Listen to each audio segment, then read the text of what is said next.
leur force, la promesse. On est en train de faire des programmes pour améliorer l'employabilité, comme ils pensent que les Congolais vont manger ces mots. Employabilité, qu'est-ce que ça veut dire? Mais les Congolais n'ont rien à foutre avec employabilité. Les Congolais veulent avoir les emplois.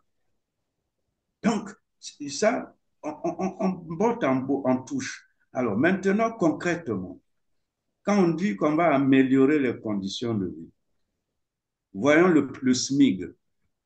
Le SMIG du Congo était à 50 et quelques mille, 54 50 000, 400 et il est passé 50 depuis. 400.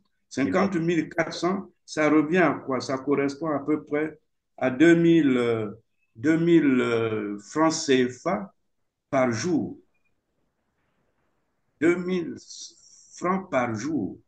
Et ils sont passés de 50 400 à 70 000. 70 Encore, 400. ce n'est pas encore appliqué. Mais Ben, ils si, avaient annoncé que c'est dès janvier 2025. Bon, là encore, il oui, faut qu'on aille peut-être leur il faut poser la aller question. C'est vérifier. bon.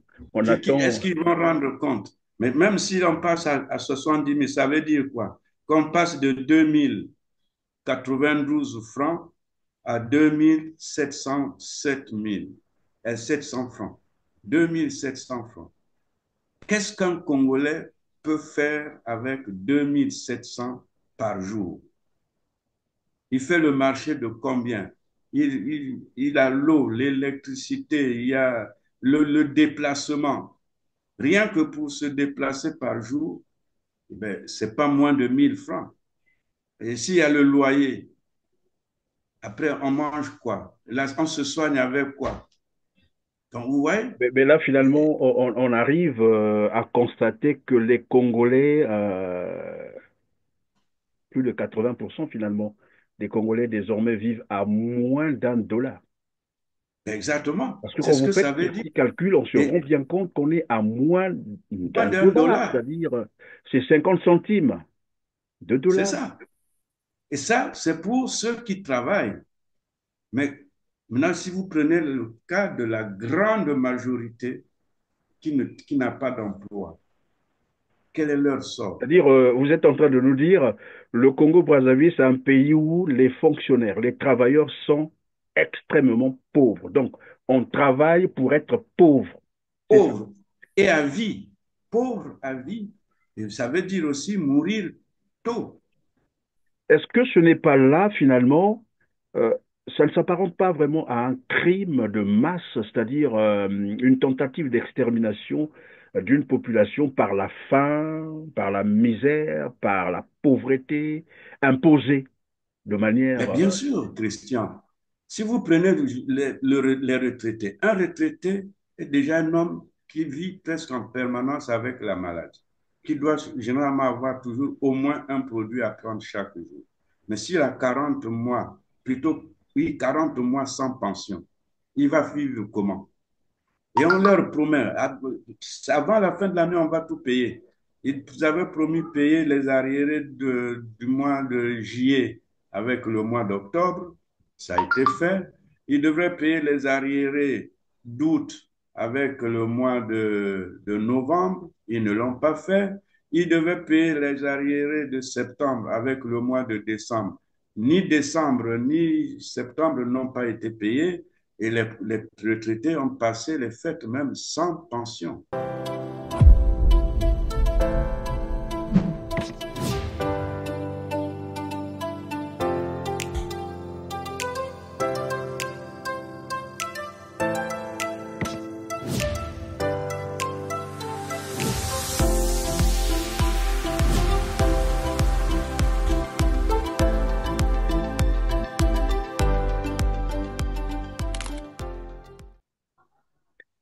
Mesdames, Messieurs, bonjour, très heureux de vous retrouver en ce début d'année 2025 qui aurait été l'année de l'émergence du Congo-Brazzaville, annoncée, comme vous le savez, il y a 10 ans par Denis Sassou Nguesso. Que s'est-il donc passé pour que Denis Sassou Nguesso élude la question et vite d'en parler dans son discours de fin d'année 2024? Vous l'avez certainement aussi constaté qu'il a plutôt servi aux Congolais un discours creux ou presque, avec de nouvelles promesses sans indice d'appréciation. Soki Nzambete Kasito Kufakala. Cette expression, traduite en français par sans l'assistance de Dieu, nous serions morts depuis longtemps, est devenue un soupir de soulagement quotidien pour de nombreux Congolais. Elle reflète à la fois la résignation et le désenchantement d'un peuple qui, pour la majorité, a cessé de croire aux promesses gouvernementales. Pierre Nguedi, universitaire, résume ce sentiment avec une métaphore marquante. Attendre l'accomplissement des promesses du gouvernement, c'est comme attendre un train à une gare routière, ou même espérer voir une mère poule allaiter ses poussins. Une phrase brève, mais d'une profondeur accablante. Dans les hôpitaux, une simple ordonnance de 2000 francs CFA peut sceller le sort d'un malade, tant le système sanitaire est défaillant. À qui faire confiance? Dieu et les dieux sont désormais les ultimes refuges pour bon nombre de Congolais. Depuis le début de l'année 2025, les critiques fusent de toutes parts, sur Internet, dans les marchés ou autour des tables de restaurants. Les citoyens ironisent sur l'émergence promise par le gouvernement, une promesse devenue un cauchemar éveillé. Cela illustre non seulement l'incapacité des autorités à tenir leurs engagements, mais aussi l'absurdité de certains projets annoncés. Le mirage de l'émergence. Le Congo n'est pas un pays émergent, affirment sans détour plusieurs économistes, répliquant au haut cadre, qui définissent l'émergence comme un simple processus de développement. Ces experts vont même plus loin, en affirmant que le Congo n'a même pas amorcé ce processus. On lisait dans une dette colossale, la République du Congo donne toujours l'image d'un État fragile, incapable de fournir des services de base de qualité, encore loin des pays émergents, ou en voie de l'être. Cette situation alimente la peur et le désespoir des populations. 42 ans d'exercice de pouvoir, son partage et de main de fer, mais aussi de promesses non tenues. Sassou Nguesso est-il encore digne de confiance? A-t-il vraiment la culture de pouvoir? Mérite-t-il encore un seul jour à la tête du Congo-Brazzaville? On en parle aujourd'hui avec Jean-Pierre Anyangoy, ingénieur en chef des eaux et forêts, ancien secrétaire, c'est ça, exécutif plutôt, des aires protégées d'Afrique centrale, consultant et président du Parti du Peuple. Bonjour Jean-Pierre, c'est toujours un plaisir de vous avoir, surtout en ce début d'année 2025 aussi. Bonne année à vous. Bonne année, Christian Perrin. Le plaisir est vraiment très partagé, surtout que ça fait quand même un petit bail. Je ne suis pas revenu sur le plateau de R7. J'étais d'abord absent du pays tout au mois de novembre-décembre. Et puis je suis revenu peu avant la fin de l'année. J'ai suivi le discours du président de la République sur l'état de la nation étant à l'extérieur. Mon représentant avec la direction politique avait réagi à cette époque. J'en pourrais toujours y revenir, hein, ça aussi. Bien, en tout cas, le plaisir est très partagé. Et salut à tout l'auditoire de R7. En tout cas, grand merci donc d'avoir accepté notre invitation. Alors, annoncé il y a 10 ans, je le disais tout à l'heure, donc en 2015, et d'ailleurs qui a servi de justifier le coup d'État constitutionnel, et ce, malgré l'énorme ressources naturelles que dispose le Congo-Brazzaville. Déjà, c'est un rappel, en 2011, entre 2011 et 2013, 2013, les rapports, même internationaux, faisaient état de ce que le Congo-Brazzaville était devenu un pays dont l'économie était florissante dans la sous-région. Le Congo annoncera d'ailleurs le fonds de garantie des générations futures. Vous vous rappelez, les 14 000 milliards qui seront épargnés issus des excédents budgétaires. Mais seulement, voilà, les 14 000 milliards de francs CFA, soit 26 milliards de dollars américains, ont disparu, mais aussi et surtout, l'émergence tant vantée n'était finalement qu'une chimère. Quelle explication peut-on donc donner à cela? Christian Perrin, il y a vraiment plus de mots pour parler de la situation du Congo. Personnellement, je suis tenté presque de ne plus vouloir parler parce que je pense qu'on a tout dit sur la situation du Congo, les causes de cette situation. La situation elle-même, elle est dramatique et elle ne fait que s'empirer au fur des jours et on ne voit aucune mesure concrète être prise, aucune réaction des gouvernants avec des mesures courageuses allant dans le sens de la recherche des solutions. Alors, on est tenté de dire tout ce qui reste aujourd'hui, c'est qu'il faut vraiment que le peuple congolais arrive à dire à un moment, on n'en peut plus, parce que réellement, on n'en peut plus. Bref, pour aller peut-être sur les chiffres, puisque malheureusement, on dirait que ce gouvernement, le chef de l'État, son premier ministre, n'aiment pas tellement les chiffres, et quand ils les utilisent, généralement, ce sont des chiffres faux. Et Mais comme qui quand les dirait chiffres... d'ailleurs, les chiffres sont des monstres froids. Est-ce qu'ils ont évité Eh ça oui, pour ne pas être rattrapés tout le temps, voilà, par leurs exactement. mensonges? Exactement. Les chiffres sont vraiment, ils les rattrapent. Premier rattrapage, 14 000 milliards. C'est un chiffre qui est sorti d'eux, pas des Congolais. C'est sorti du gouvernement, le ministre des Finances, réaffirmé par le président de la République, annoncé euh, à tout vent, avec clairon au peuple congolais par le chef de l'État, pour montrer l'état de santé des finances et de l'économie congolaise. Ben, tiens, quelques mois, années après, aujourd'hui, on ne parle plus de 14 000 milliards.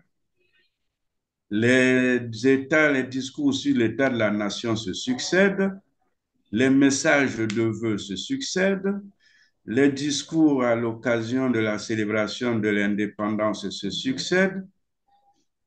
Silence radio sur les 14 000 milliards. Tous les Congolais réclament, les opposants en particulier, puisqu'on nous accuse toujours de ne pas dire vrai, tout ce qu'on dit c'est du mensonge, mais quand même on leur rappelle les chiffres qu'ils ont eux-mêmes annoncés. Alors là, on ne nous dit plus que c'est faux ce qu'on dit, mais on ne nous dit pas où sont partis les 14 000 milliards. Voilà un chiffre, un premier chiffre très important et sur lequel on ne veut plus parler. Paradoxalement, la misère des Congolais augmente. Et paf, un autre chiffre, cette fois-ci, c'est une année. 2025, émergence. Et nous y voici. On est en 2025. Il y a un discours en août. On était à quelques mois de l'émergence annoncée. Aucun mot. Au contraire, il y a eu une interview sur le magazine Jeune Afrique en septembre où le président disait « Je ferai le compte rendu au peuple au moment venu ». Voilà, je rendrai donc les comptes aux Donc, Congolais le moment venu. le Mais il moment savait également, venu. mais c'est parce qu'il savait que les Congolais, en grande majorité, ne lisent pas. Donc, allez donner une telle interview, c'est cacher l'information, et parce qu'il s'est dit, bah, écoutez, ça va passer comme ça inaperçu. Et maintenant, le moment est venu de rendre compte aux Voilà. Congolais. Et les Congolais l'attendaient donc le 31 décembre 2024 qu'ils Décembre, rendent compte. Or là, comme j'ai dit, c'est un discours apparemment creux. silence radio. On arrive avant le 31 décembre. Il y avait l'état de la nation le 28 novembre 2024, donc à un mois de l'émergence. Et comme ça, on parle de l'état de la nation, pour nous, on pensait que le compte rendu promis devait être fait dans cet état, sur ce discours sur l'état de la nation. 28 novembre passé, discours fleuve, mais rien dans zéro. Plutôt pour entendre un chiffre aussi important qui ne sort pas de nous, c'est 6 milliards de bourses détournées. Par année, Et chaque on année. parle chaque année, depuis 2018. Et on ne nous parle non plus des 14 000 milliards. On ne parle pas de l'émergence qui pointait déjà à l'horizon. On parle de 6 milliards de bourses détournées chaque année depuis 2018 sur 9 milliards programmés chaque année. Donc, on devrait seulement payer 3 milliards. Mais même là, je dis toujours leurs chiffres, quand ils les utilisent, ou c'est faux, ou ça va les condamner. Sur 9 milliards, on nous dit qu'il y a 6 milliards qui sont détournés depuis 2018. Où sont les organes de contrôle qui sont nombreux dans ce pays? On Mais a dans le même temps, l'inspection. pardon, Jean-Pierre Agnangwe, pendant que vous rappelez ces faits-là, les étudiants nous ont dit, que nous avons eu au téléphone d'ailleurs, ils nous ont dit, depuis 2018, les bourses n'étaient plus payées. Et donc, on se pose donc la question de savoir, même les 3 milliards partaient où? Justement, Sont passés par Christian, tu m'arraches le mot là, la bouche, parce que quand j'ai Je dit, vous quand en ils sortent, prie, désolé. les chiffres les condamnent. 9 milliards, 6 sont disparus, 3 étaient censés au moins payer régulièrement les bourses. Mais même là, on constate qu'il y a des mois, des années de cumul de bourses non payées. Alors donc, ça veut dire que même les 3 milliards n'ont jamais été destinés à payer les bourses. Ça veut dire que c'est 9 milliards en réalité On qui détournait chaque disparaissent. année. Oui, c'est 9 milliards. Ce n'est pas seulement 6. Si c'était seulement 6, on ne parlerait pas d'arriérés de bourse, puisque pour payer les bourses, il fallait 3 milliards. Et si on remontait ça sur 9 ans par là, 10 ans par là, c'est quand même C'est, 90 milliards de francs CFA. voilà, Beaucoup d'argent. 90 milliards qui disparaissent. Et encore, quand le président l'annonce, il annonce comme de manière Comme une interrogative, information ordinaire, comme comme une ça. information ordinaire. Est-ce que ça signifierait qu'il y a 9 milliards, 6 milliards qui se baladent, dont on ne connaît pas la destination, alors que c'est l'homme le plus informé, le mieux informé, très outillé. Mais quand il vient annoncer un tel chiffre, ça veut dire qu'il y a eu des enquêtes en amont. Ce chiffre n'est pas sorti du hasard. Mais pendant qu'on avait découvert ça, quelle était déjà la mesure ou les mesures qui étaient prises avant d'annoncer ce chiffre? Et même depuis qu'on l'a annoncé, qu'est-ce qui se passe? On a entendu le Premier ministre dire, oui, on va maintenant faire les enquêtes. Mais comment on est arrivé à déceler les 9 milliards, plutôt les 6 milliards détournés? Il n'y avait pas déjà d'enquête? Il n'y a pas eu un contrôle? Il y a les inspections d'État, il y a le contrôle d'État, il y a la haute autorité de lutte contre la corruption. Tous ces bagatelles, cette bagatelle d'institutions servent à quoi? La CID, elle n'avait pas déjà enquêté? Bref, et le Premier ministre vient encore divertir les Congolais pour dire on va faire les enquêtes. Mais les enquêtes qu'il avait annoncées sur les milliards du FIGA, dé, dé, détournée par Mikolo, la ministre Mikolo. On est à combien d'années? On attend toujours l'enquête. Et combien d'autres enquêtes ont été annoncées dans ce pays? Alors qu'il y a eu même des sessions parlementaires autour, et voilà la question jusqu'à aujourd'hui, plus personne n'en parle. Alors, donc, Plus vous personne m'avez dit n'en tout à parle. l'heure que Denis Sassou Nguesso avait promis, évidemment, rendre compte aux Congolais le moment venu. Alors là, nous savons, et nous y reviendrons tout à l'heure, parce qu'il y a le PCT déjà qui est presque en campagne électorale 2026. Cela dit, ça veut dire qu'ils vont encore en appeler, oui, ils en appellent déjà à la candidature de Denis Sassou Nguesso. Or, je crois que même par élégance, le bon sens voudrait qu'on rende d'abord compte de la gestion antérieure avant de se présenter encore. Probablement que cela va arriver. Mais lorsqu'on a suivi le discours, vous l'avez dit tout à l'heure, c'est un discours malheureusement creux, le discours de fin d'année 2024, prononcé le 31 décembre 2024. Il est donc revenu sur l'emploi des jeunes.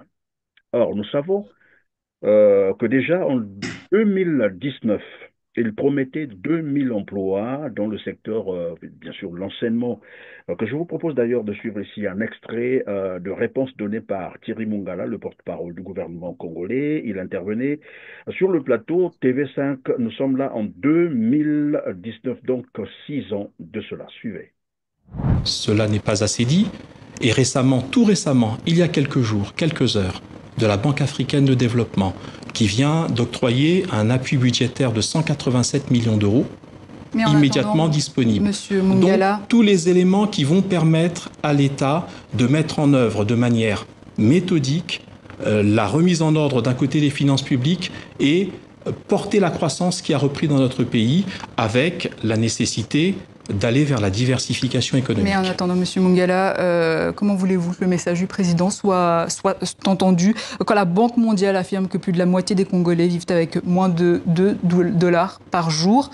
Le peuple a faim et ça ne date pas d'aujourd'hui, malheureusement. 60% de nos compatriotes ont moins de 35 ans. Le président s'est adressé essentiellement à eux lors de son message. Il a fait des propositions concrètes, notamment à notre jeunesse.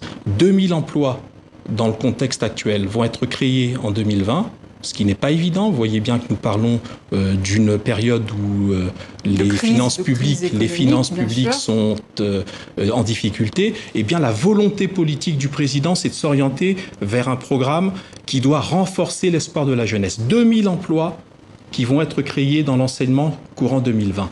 La nécessité d'allier formation professionnelle et employabilité. Voilà, alors Jean-Pierre Adiangoy, il y a 6 ans de cela, on parlait déjà de l'emploi des jeunes, qu'on n'arrivait pas évidemment à créer, 2000 emplois promis dans l'enseignement. Aujourd'hui, vous savez, vous connaissez la situation des enseignants, très difficile d'ailleurs, et on a promis 100 000 emplois l'an dernier, c'est-à-dire 2024, année de la jeunesse, avec la création de 100 000 emplois. Après, on est venu, voilà, raconter tout ce qu'ils ont raconté autour pour faire diversion. Désormais, c'est 2025-2026, année de l'emploi. Et donc, Denis Sassou Nguesso est revenu là-dessus. Ma question à moi, c'est de savoir quelle crédibilité donner encore, j'allais dire, au discours, sinon à la parole de Denis Sassou Nguesso.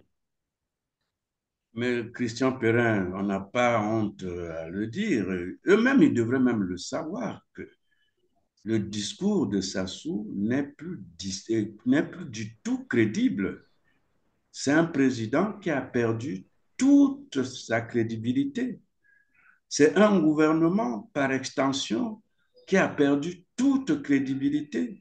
C'est toutes les institutions de la République qui ont perdu leur crédibilité. Christian, dans ce pays, quelle est l'institution qui est encore crédible? Aucune. Quel est le dirigeant qui est encore crédible? Aucun. On a dit tout à l'heure qu'ils n'aiment pas les chiffres et que quand ils en prononcent, c'est toujours des faux chiffres qui ne peuvent pas se vérifier. Vous parlez de 2000 emplois. Oui, 2000 emplois en Le promis en 2020. 2019, 2020, oui. Oui, ils promettaient pour 2020. 2020, oui. Ils parlent en 2019 et ils disent qu'ils vont créer 2000 emplois dans l'enseignement en 2020. Mais nous sommes maintenant en 2025. Mais déjà reculant jusqu'à 2020, quand il parle de 2000 emplois, de 2000 embauches, mais quand on donne un chiffre comme ça, il faut qu'il y ait des éléments d'appréciation sur l'impact de ce chiffre. Quand on crée 2000 emplois dans le secteur de la santé, admettons, plutôt de l'éducation, mais il faut d'abord dire quels sont les besoins en enseignants du Congo. Et on en a combien? Quel est le niveau de déficit? Et lorsqu'on en crée 2000, on réduit le déficit dans quelle proportion? Ou qu'est-ce qu'on Mais quand apporte vous comme balancez... solution, pendant que vous le dites, parce que le déficit en termes d'enseignants, c'est 20 000. Bon, Le alors Congo a quand plus vous d'un avez... déficit de 20 000 enseignants. Voilà. Un discours cohérent doit dire, nous avons actuellement un déficit de tant d'emplois. En 2020, on va en créer 2000, donc il va rester encore 18 000 à couvrir. Mais en combien de temps on va couvrir ce déficit? Mais si on ne donne pas ces chiffres-là, on balance 2000, ça paraît beaucoup. Mais les 2000, est-ce que ça réduit le déficit? Dans Oui, quelle mais Jean-Pierre proportion? Adiago, pendant que vous le dites, non seulement on ne crée pas les 2000 emplois, après les années sont passées, 2020, 2021, 2, 22, Voilà. 23, 24, nous sommes On maintenant est en en 2024. 2025, et là on vient parler de la création de 100 000 emplois, comme pour faire diversion en fait. C'est ce que ça veut dire. Voilà. Et quand on arrive à la fin de l'année 2024, proclamée année de la jeunesse, on dit non, c'était pas possible. Les problèmes de la jeunesse ne peuvent pas se résoudre en une année. Mais pourquoi alors décréter une année si on sait que ce n'est pas dans une année qu'on va résoudre les problèmes? Et en proclamant ça, on a dit, on va prendre à cœur les problèmes de la jeunesse et on annonce plus. D'abord, quand on fait cette annonce, Christian, les choses toujours un peu en désordre. Le budget de 2024 était déjà voté quand le président parle de décrète l'année de la jeunesse. Le budget était déjà voté. Et dans le budget, rien n'était prévu de spécial pour la jeunesse. Donc en Et réalité, c'était un mensonge bien préparé, peaufiné. un mensonge, c'est comme quelqu'un qui rêve, il dort, il rêve, et puis il prononce un chiffre comme ça, un slogan. Il fait un cauchemar, et puis il annonce. Et je crois qu'il a dû surprendre ses ministres. Et pourquoi pas lui-même aussi, il pouvait être Mais surpris le parce que ça président, arrive mais qu'on il nous prononce parle quelque maintenant de chose, après on l'année est de la surpris jeunesse. soi-même. On De n'a dire, pas prévu ça, mais comment lui vient parler de ça? Et voilà, on bricole maintenant, on fait des réunions de rattrapage, on dit, bon, on va créer 100 000 emplois, mais ça, on le crée quand? En février ou en mars. On pense maintenant à créer les 100 000 emplois. Et quand on arrive en juin, on dit non, c'est maintenant l'année, la jeunesse, c'est jusqu'à 2026. Voilà. C'est des incohérences, des mensonges. Et comment voulez-vous que le président soit crédible? mais est-ce que Et là on quand peut on a parler, annoncé Jean-Pierre Anyangoy, l'émergence, est-ce qu'on peut parler là de l'incompétence ou de l'amateurisme carrément de ces gouvernants? mais tout est C'est une lié. volonté politique en fait. Non, c'est plutôt le manque de... Il y a pas, on ne peut pas parler de volonté politique. Aujourd'hui, chez nos dirigeants, aucune volonté. Parce que quand on a la volonté, Non, mais j'allais on a dire un ensuite... manque de volonté politique, c'est-à-dire de faire les choses. C'est-à-dire qu'ils sont là pour toute autre chose, Oui, pour d'autres oui, intérêts. ils n'ont pas de volonté politique pour résoudre les problèmes des Congolais. Ils pensent gouverner seulement par des slogans, nourrir les Congolais d'espoir et surtout les jeunes en particulier. Mais je crois que le mensonge a un temps et la vérité a son temps. Et le compte rendu promis, le moment est venu, 2025 est là, on ne parle plus d'émergence. Même pas un seul mot, mais il n'y a même pas l'honnêteté, même pas le respect du peuple de dire on avait fait une grande promesse, même si on n'a pas réalisé, mais il faut quand même dire à quel niveau, quelles étaient les ambitions affichées quand on parlait d'émergence et qu'est-ce qu'on a pu réaliser et qu'est-ce qu'on n'a pas pu réaliser. C'est le minimum qu'on doit au peuple. Mais ne pas en parler du tout, comme si on n'avait jamais rien dit. Moi, j'ai suivi les discours des autres chefs d'État, mais quand tu suis les autres, à côté de nous, Paul Biya, quand on suit même son discours, on sent que c'est quelqu'un qui est vraiment fatigué, c'est presque un mort debout qui parle, mais lui au moins, il a dit, nous, on avait promis l'émergence, nous sommes en 2025, il y a eu des avancées dans tel domaine, mais le chemin est encore long à parcourir. Mais on a quand même fait ça. Voilà un dirigeant respectable et ensuite respectueux du peuple et respectable lui-même. Fait comme ça. Mais le Et peut-être nôtre, qu'au niveau du Congo, pardon, Jean-Pierre Anyango, le problème c'est que probablement que Denis Sassou Nguesso s'est retrouvé face au mur, hein, il faut le dire. Aujourd'hui, plus rien ne marche. Le Congo est ruiné, c'est le terme qu'il faut utiliser. Plus rien ne marche, pas d'eau potable, pas d'électricité stable, qui aurait garanti évidemment l'émergence, parce qu'après il faut une industrialisation de la société ou du pays.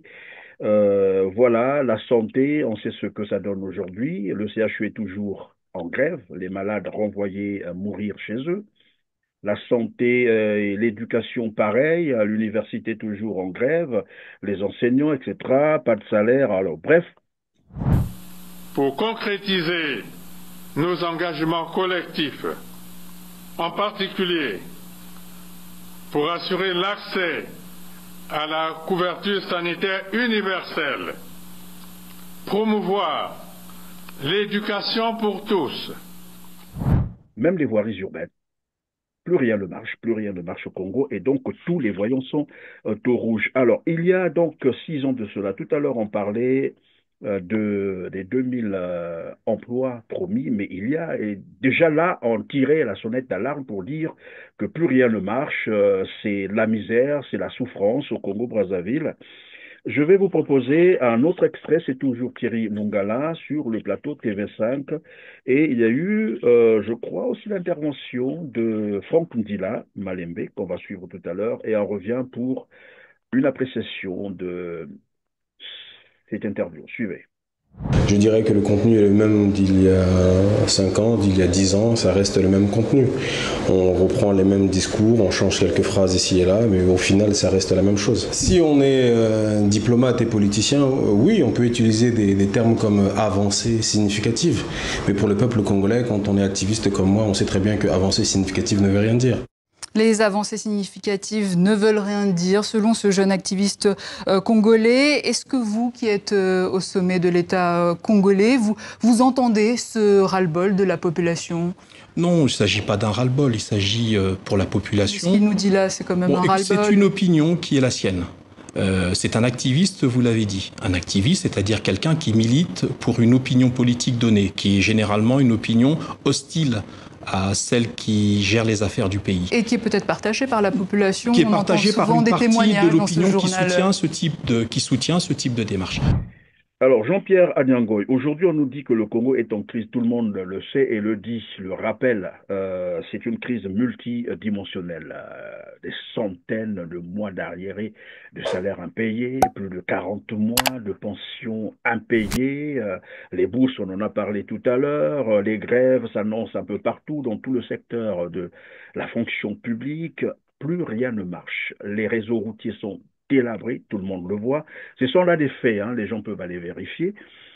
Et là, déjà, il y a 6 ans de cela, on parlait déjà de la crise au Congo-Brazzaville, plus rien ne marchait. Vous venez là de suivre comment Thierry Mongala fait des acrobaties pour se justifier. Oui, après, on se pose quand même la question de savoir, mais pourquoi sont-ils là, en fait? Mais, Christian, ils sont là pour s'en mettre plein les poches, hein, dépouiller le trésor public congolais à leur profit, et ici à gauche, Tokouti Kate, hein, ça c'est Dixit Itoua, Bruno. Nous n'avons pas encore fini de faire de ce pays un pays émergent. C'est ce que veut le président de la République. Et donc, tant qu'on n'a pas fini Tokouti Kapete, tant qu'on n'a pas fini Tokouti Kate, tant qu'on n'aura pas développé ce pays, fini de développer le pays, on ne partira pas de Koutik à terre. Mais il voulait plutôt dire, tant qu'on n'aura pas fini de ruiner ce pays, lorsqu'il n'y aura plus rien à voler, nous ne partirons pas. Nous ne pouvons pas nous donner le loisir de perdre l'initiative. On ne peut pas. Parce que nous savons, pour nombre ici, nous savons ce que c'est que la perte du pouvoir. Quand on l'a perdu, on sait comment on a vécu. Nous ne partirons que lorsqu'il n'y aura plus rien à voler. Je crois qu'on est en train d'arriver là où il n'y a plus rien même à voler. Parce que Thierry Mungala, porte-parole du gouvernement, comme son premier ministre, le premier ministre de parler sur un plateau, je crois que vous avez eu l'occasion de suivre ça, où il disait aux journalistes, avec votre engagement, je vous promets, je vais amener l'électricité jusqu'à là où ce n'était pas censé arriver. Je peux vous dire qu'avec votre engagement, je vais tout faire pour vous garantir la bonne qualité du courant. Et de faire en sorte que le courant arrive même dans les zones où il ne pouvait pas arriver. C'est ce qu'on commence à faire. Je vais vous garantir la bonne qualité de l'eau. Et de faire en sorte que l'eau soit de bonne qualité et qu'elle arrive là où elle ne pouvait pas arriver. Je vais vous garantir les vraies voiries urbaines. Puisque je ne finance plus moi ça et vous-même vous avez accepté de financer. Moi, je vais prendre tout cet argent pour améliorer ce cadre de vie. Voilà. Je vais maintenant donner aux gens de faire l'assainissement, de nous construire une société de traitement des ordures. On va relancer l'usine des pavés. Alors, il dit ça à qui? Aux journalistes, et il s'adresse aux Congolais à travers les journalistes. Mais quel engagement? De quel engagement s'agissait-il quand il dit « avec votre engagement, je vous promets ». Quel est l'engagement qu'il attend du peuple? Ils avaient promis qu'ils allaient augmenter le prix du carburant pour arrêter les subventions, pour qu'avec cet argent, ils vont résoudre les problèmes. Ça sous-entendait que depuis qu'on a maintenant augmenté le prix du carburant, donc ils devaient maintenant amener le courant jusqu'à là où il ne pouvait pas arriver, et le courant de qualité. Il allait amener l'eau jusqu'à là où ça ne pouvait pas arriver, et de l'eau de qualité. Mais le prix du carburant a été augmenté. Mais les coupures de courant persistent. Des quartiers entiers plongés dans le noir à la tombée de la nuit, c'est le constat fait dans la ville de Pau-Noir depuis plus d'une semaine. Cette situation agace et inquiète plus d'un Ponténégrin qui n'en peuvent plus de ces coupures d'électricité intempestives, devenues quasi endémiques. Le manque d'électricité impacte aussi dans la vie des ménages. On peut manquer le courant 1-2 jours, mais si c'est au-delà d'une semaine, et là encore on a parlé que ça devait être rétabli, je ne sais pas hier, mais jusqu'à ce jour, vous voyez même là où nous parlons, nous sommes dans le noir. Nous avions eu des provisions dans des frigos qui ont pourri. Je ne suis pas censé faire le marché tous les jours, donc j'ai des provisions, je suis obligé de jeter certaines choses. Donc vraiment, nous déplorons énormément cette situation-là. On doit avoir l'électricité parce qu'on a les ressources pour en avoir. On ne sait pas qu'est-ce qui manque, on a la centrale à gaz, on n'a je sais pas Moukoukoulou, mais on ne comprend pas. Des travaux qui se font à répétition, toutefois il faut faire de la maintenance, il faut réparer ceci, mais après, à la fin, on a toujours des problèmes d'électricité. Les effets de ces désagréments se font déjà sentir chez ceux qui exercent des petits métiers. Moi j'ai une activité ici, ça fait un bon moment qu'on est en difficulté, on n'a toujours pas l'électricité. En tout cas, ça ne nous arrange pas. Parce qu'en dehors de ça, ici, c'est une zone rouge, il y a l'insécurité aussi. Plus on est de l'obscurité, plus les risques augmentent, quoi. Pour plus d'informations à ce sujet, notre équipe de reportage qui s'est rendue à la direction de l'énergie électrique du Congo n'a pas pu rencontrer les responsables des lieux. Il y a combien de temps où on a passé presque un mois avec des coupures prolongées et ça continue, ce n'est pas fini. L'eau de qualité, elle est où? Depuis plus d'une semaine, cette femme habitante de Ngamakosso, un quartier périphérique de Talangaï, 6e arrondissement de Brazzaville, parcourt plus de 5 km à pied pour s'approvisionner en eau potable. Elle quitte souvent sa maison entre 4 et 5 heures et brave le climat d'insécurité qui règne dans son secteur, justement pour rechercher l'eau de la LC2 qui ne coule plus de son robinet.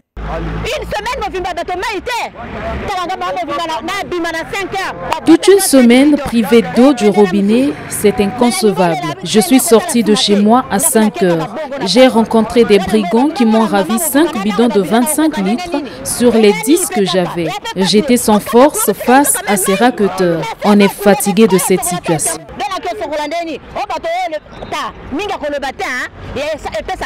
Dans tout le secteur, l'eau du robinet est devenue une denrée rare. Sur les artères principales, c'est le défilé des bidons jaunes pour une destination incertaine. Ça fait quelque part mal parce que nous faisons des efforts. On dit votez, faites ceci, nous faisons. Mais quelque part, il faut faire aussi, il faut penser aussi à cette population-là.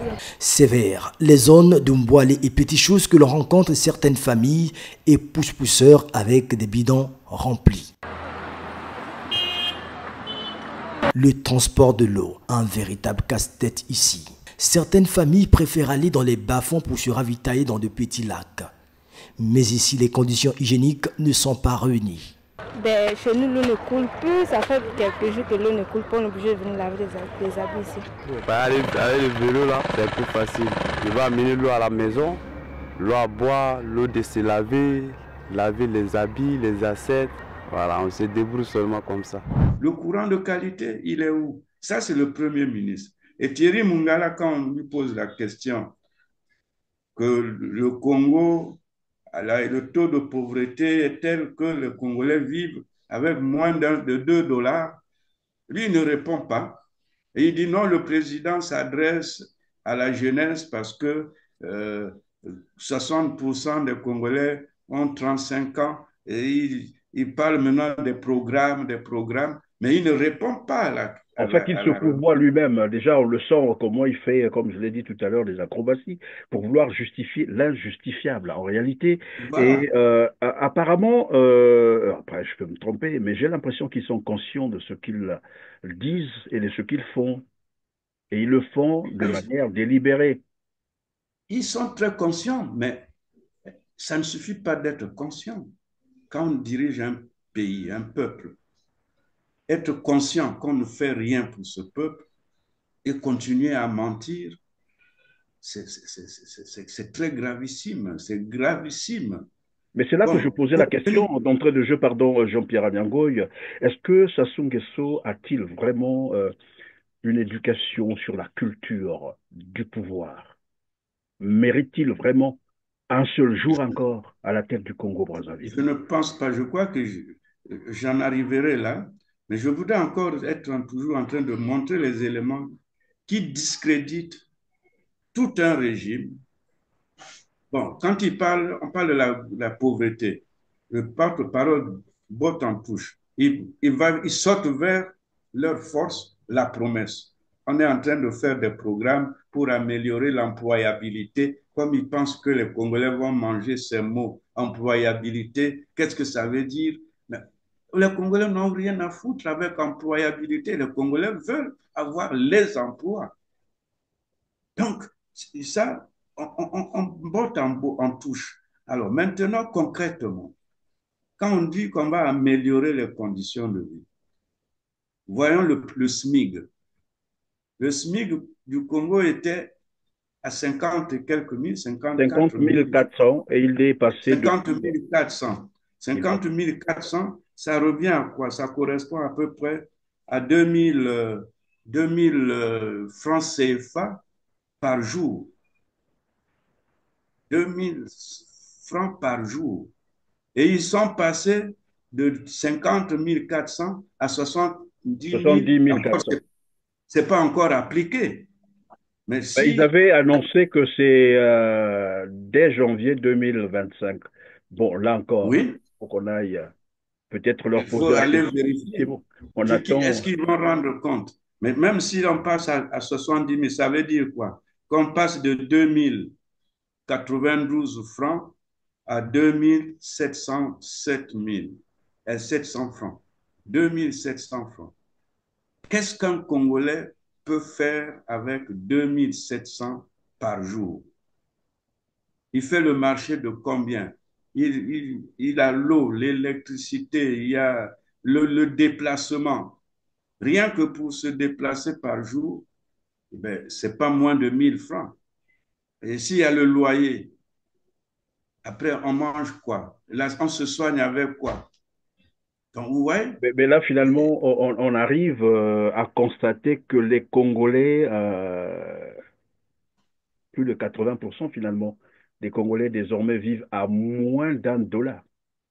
Exactement. Parce que C'est quand ce vous que faites ça veut ces dire. petits calculs, on se Et rend bien compte qu'on est à moins moins d'un d'un dollar, dollar, c'est-à-dire c'est 50 centimes de c'est dollars. ça.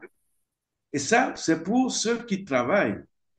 Mais maintenant, si vous prenez le cas de la grande majorité qui n'a pas d'emploi, quel est leur sort? C'est-à-dire, vous êtes en train de nous dire, le Congo-Brazzaville, c'est un pays où les fonctionnaires, les travailleurs sont extrêmement pauvres. Donc, on travaille pour être pauvre. C'est ça. Pauvre et à vie. Pauvre à vie. Et ça veut dire aussi mourir tôt. Et quand vous prenez des chiffres, on va toujours mettre en évidence l'incohérence, l'absence de volonté politique d'attaquer les problèmes des populations.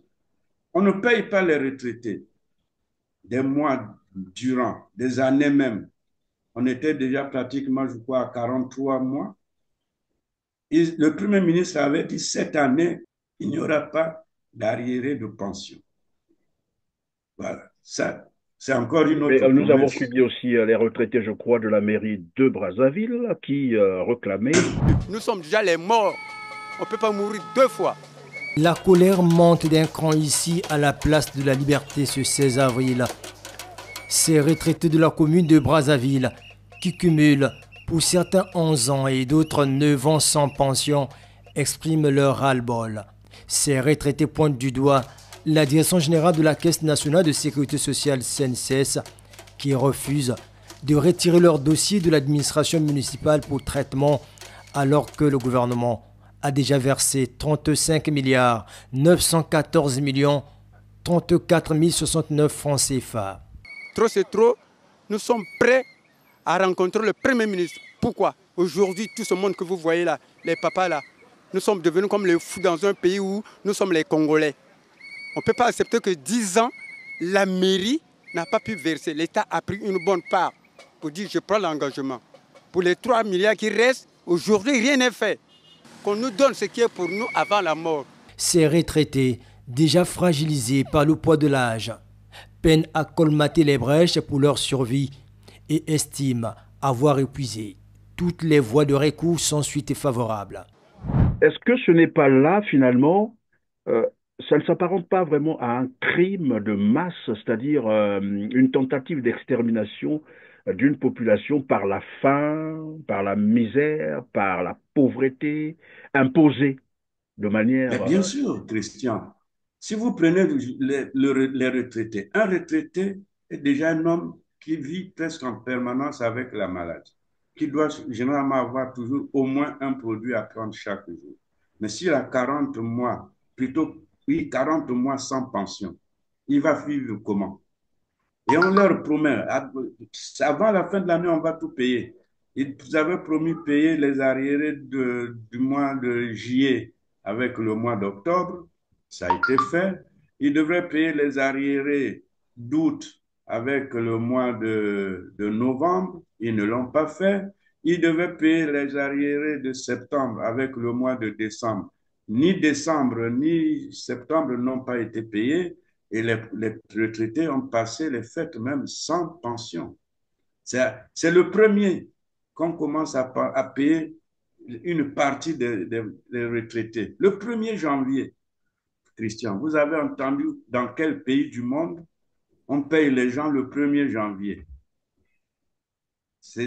Ils doivent aller faire la queue, se bousculer et ensuite aller faire le marché, mais les marchés sont même fermés. Donc, voyez un peu comment ces gens sont. Ils sont criminels. Ils sont criminels. Pendant ce temps, eux, ils gagnent combien? Je crois que mon grand frère Clément Mierassa, le statisticien, a donné quelques chiffres parlant du Premier ministre. son salaire ramené à la journée, c'est plus de 800 000 par jour. 800 000 833 000 par jour. Si on prend même les 3 000 qui sont au-dessus de 800, c'est déjà pratiquement le salaire d'un Congolais. Alors, vous voyez, mais comment est-ce qu'on peut penser que ces gens-là aiment le peuple? Oui, mais voilà pourquoi je parlais tout à l'heure d'un crime de masse, finalement, une manière d'exterminer les Congolais. Et peut-être, comme disait quelqu'un sur ce même plateau, ils sont là dans la logique d'un grand remplacement. Et donc, tout l'argent du Congo appartient au clan Sassou Nguesso, ses affidés, voilà. Bon, ici, je vais donner juste un rappel. Selon le FMI, entre 1999 et 2002, 448 millions de dollars, soit près de 150 milliards de francs CFA provenant de l'extraction du brut, n'ont pas laissé des traces dans la comptabilité nationale du Congo, donc disparu. Et c'est Libération qui nous révélait, il n'y a pas très longtemps, là, que l'argent du pétrole congolais, finalement, est détourné par Denis Sassou Nguesso. Je vous propose de suivre ce reportage qui en parle et on revient sur le plateau. Au cœur de cette enquête du quotidien français Libération, un homme, Lucien Ebata, et Orion Oil, la société de négoce pétrolier qu'il dirige. Orion Oil est un partenaire privilégié de la SNPC, la Société nationale des pétroles du Congo, dont elle revendrait aujourd'hui environ 10 millions de barils par an. Les douanes françaises enquêtent sur Lucien Ebata et ses activités depuis 2012. Et selon elle, Orion Oil ne serait rien d'autre qu'une société écran chargée de prélever des revenus sur le commerce du pétrole congolais et de les redistribuer, notamment aux membres du clan du président Sassou Nguesso. Selon le dossier d'enquête des douanes françaises, largement cité par Libération, Orion Oil serait au cœur d'un système d'évasion de capitaux au moyen de porteurs de valises et d'une structure financière hautement complexe. En passant par des sociétés domiciliées dans des paradis fiscaux dans le but d'escamoter le détournement des revenus du pétrole congolais et d'en masquer les bénéficiaires réels. Toujours selon Libération, plusieurs centaines de milliers d'euros et de dollars en espèces ont été trouvés au domicile parisien de Lucien Ebata et de son directeur financier. Les enquêteurs auraient saisi des preuves de retrait d'argent liquide effectués depuis plusieurs comptes d'Orion Oil dans diverses banques africaines. En tout, 164 millions de dollars et 26 millions d'euros. Libération précise. Une partie de ces versements de cash a pu directement profiter à des dignitaires de la République du Congo, parmi lesquels son président, Denis Sassou Nguesso, à hauteur de 37 millions de dollars, et ses proches. Alors, Jean-Pierre Anyangoy, quand on se comporte ainsi, et dans le même temps, on vient de dire aux Congolais qu'il n'y a plus d'argent, il n'y a plus assez de moyens financiers pour voilà, faire face aux charges incompressibles, hein, comme ils disent eux-mêmes, salaire, eau, électricité, santé, éducation, il n'y a plus d'argent, voiries urbaines, il n'y a plus d'argent. Chantiers abandonnés, zéro route dans un état piteux, c'est l'état actuel du réseau routier de la ville économique congolaise qui fait grise mine à la grande désolation des populations confrontées aux embouteillages monstres. Cette situation donne du fil à retordre aux usagers de la route qui dénoncent la passivité des autorités municipales à cause du ralentissement des travaux engagés.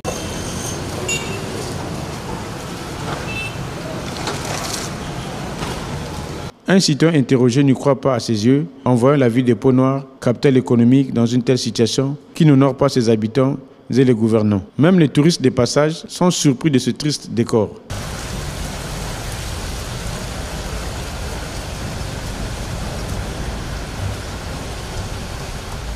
Je suis taximan. Les routes vraiment ne sont pas accessibles. Vraiment, c'est gaspillé tout le quartier normalement. Ce n'est pas seulement Mbota ou Nkwikou, non. Tous les quartiers. Pour circuler, ce n'est pas facile. Parce que tout ce qui cause les embouteillages, c'est les trous. Parce que c'est les routes qui sont gaspillées, voilà pourquoi il y a trop de embouteillages, quoi.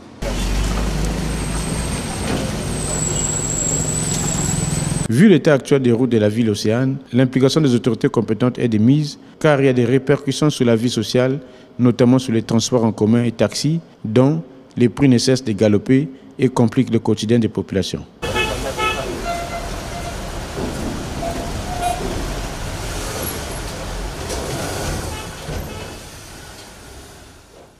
Dans le même temps, on pille, mais sans vergogne, tout l'argent du pétrole congolais, du bois, des minerais, du port, que sais-je encore.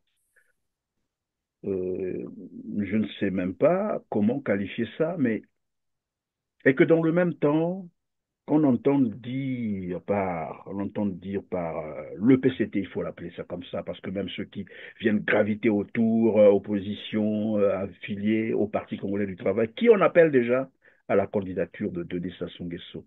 N'est-ce pas une injure, n'est-ce pas un crime en fait?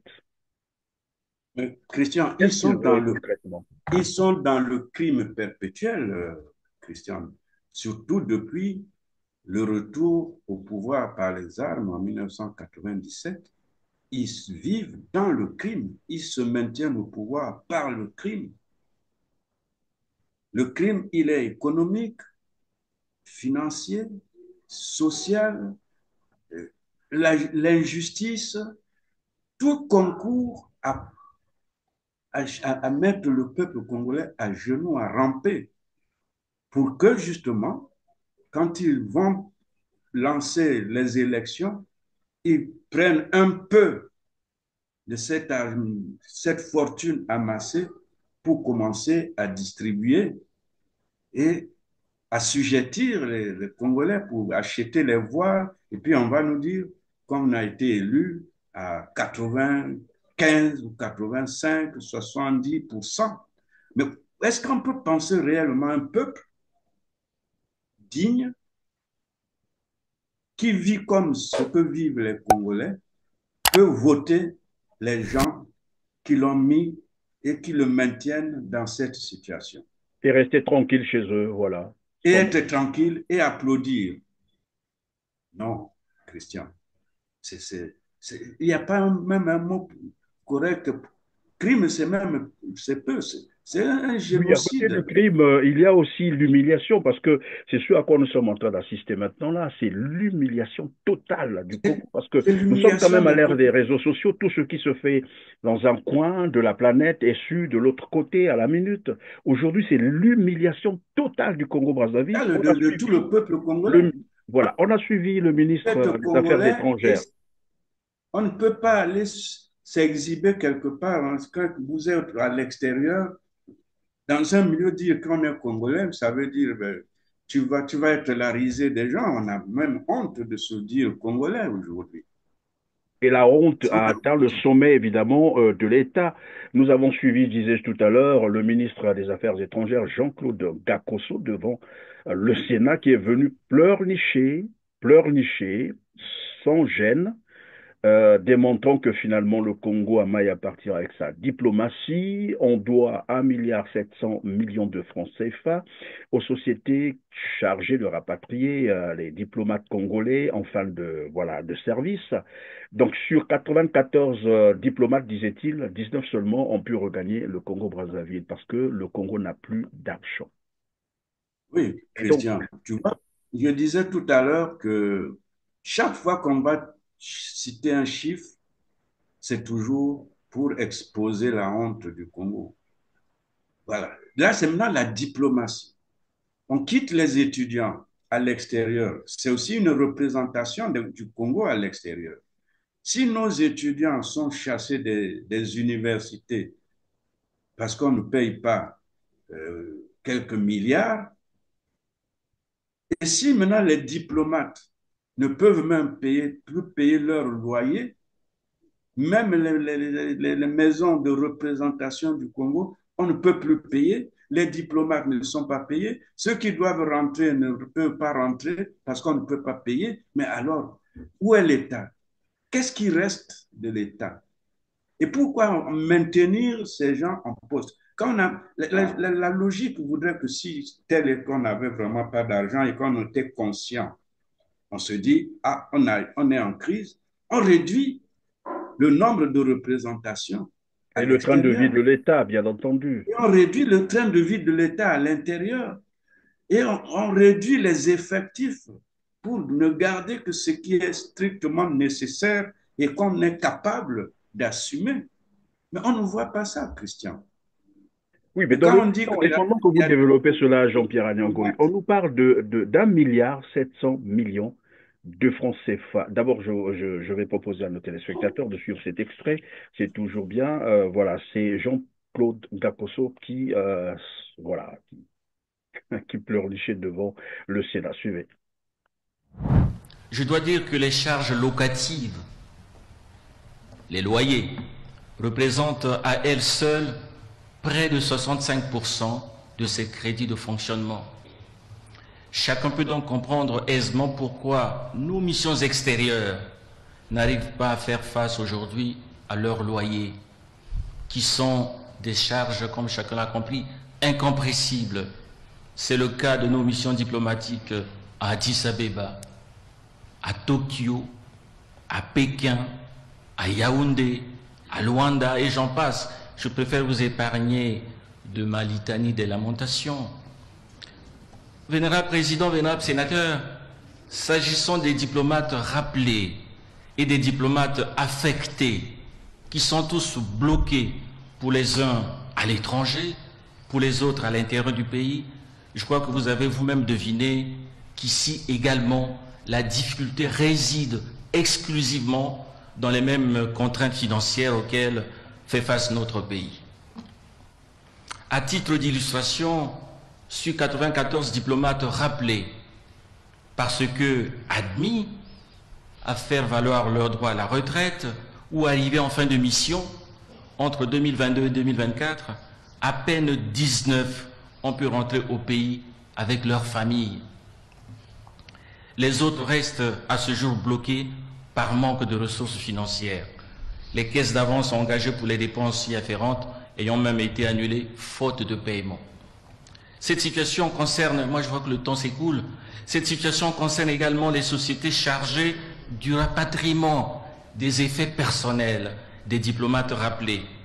AGS Congo et STI, pour ne pas les nommer, des sociétés vis-à-vis desquelles l'État congolais est aujourd'hui redevable de sommes impayées totalisant la bagatelle de 1,787 milliard de francs CFA. Eu égard à cette situation qui dure depuis des années, eh bien la société AGS, à part l'entremise de son avocat conseil, le ministre Mabiala doit suivre, intenté une action en justice contre l'État congolais devant les tribunaux de grande instance de Brazzaville et de Paris. Merci, monsieur le ministre. J'avais encore des informations à mettre à votre disposition, mais malheureusement... On les distribue, ces Parfait. informations. Merci, monsieur le président. Alors, Jean-Pierre Agnangoï, 1,7 milliard de francs CFA. Dans le même temps, les milliards se baladent en Brazzaville, on le sait. Des mariages princiers où vous assistez, tous on est en train de voir. Il y en a même un qui se prépare encore là, le Petit Bongo. Et on nous apprend également que 6 milliards, et tout à l'heure vous l'avez démontré, finalement c'est 9 milliards qui étaient en train d'être volés chaque année sur la ligne bien sûr des bourses des étudiants. Et vous avez rappelé d'autres scandales, FIGA, on a parlé de 14 000 milliards. Voilà, et Jean-Claude Gakosso vient dire devant le Sénat, il leur manque 1,7 milliard pour prendre soin des diplomates congolais. Et vous voyez comment d'ailleurs les ministres qui sont en train d'assister, donc notamment Anatole Koldé-Makosso, le Premier ministre, et puis l'autre c'est Firmin Yessa, en train de rire avec des sourires un peu bizarres. Et il est coupé en fait pendant que Jean-Claude Gakosso est en train d'étaler cette humiliation. La misère. C'est le président du Sénat qui le coupe directement pour lui dire non, qui lui récupère la parole comme pour dire attention là, faut pas exposer. Il ne faut pas faire entendre ça. Voilà. Mais c'est même que Gakosso l'ait dit ou pas, mais ça se vit à l'extérieur. Ça se vit. Nos chancelleries partout. Il y en a qui n'ont même plus de lumière. On coupe l'électricité. Et dans des pays où il fait froid, on coupe. Parfois, quelle analyse politique vous impose cette situation? Parce que le Congo ne manque pas quand même d'argent. Mais il n'y a pas l'argent pour résoudre les problèmes du Congo, les problèmes des Congolais. Il y a l'argent pour eux. Vous l'avez dit tout à l'heure, on ne peut pas trouver 1,7 milliard pour les diplomates, mais il y a une fille d'un cacique du Jean-Dominique Okemba, oui. Jean-Dominique Okemba, qui peut prêter 1,5 milliard à son amant. Où ça se trouve dans les maisons, ce n'est pas dans les banques. L'argent du Congo n'est même pas dans les banques. Sinon, c'est dans les banques extérieures, c'est-à-dire dans les paradis fiscaux. Et l'argent qui ne pourra même pas en disposer, hein, Christian. Ça aussi, c'est ce qu'on dit. Ils sont tellement, je ne sais pas, si on dit qu'ils sont idiots, on va dire que vous insultez. Mais des gens raisonnables, comment on peut aller planquer des milliards dans une banque à l'extérieur? Vous pensez qu'ils vont en jouir quand? La seule manière pour eux d'en jouir, c'est d'organiser les mariages, comme vous avez évoqué. Mais même là, ils ne vont pas vraiment tout... Mais même là, ils ne vont pas... C'est de la folie. Et donc, dans ce pays, pendant que les Congolais manquent de l'eau, manquent à manger, manquent les soins, mais non, il y a des filles qui ont des milliards dans les maisons, il y a des enfants qui organisent des mariages à coups de milliards, on invite des Belges, des Italiens, et on écrit. Aux frais de l'État congolais. Aux frais de l'État congolais. Ils ne peuvent même pas... On leur donne même l'exemption de visa. Mon Dieu, on est dans quel pays? Mais le plus curieux, c'est que pendant ces célébrations, on voit Denis Sassou Nguesso s'afficher. Mais bien sûr. Une insulte auprès des Congolais. Il s'affiche toujours. Comme pour dire, écoutez, vous pouvez craquer. Les Dja, les Nuas, c'est ça. Les Dja, les Nuas, les Bina. Et puis, ce que vous pouvez imaginer avec les femmes.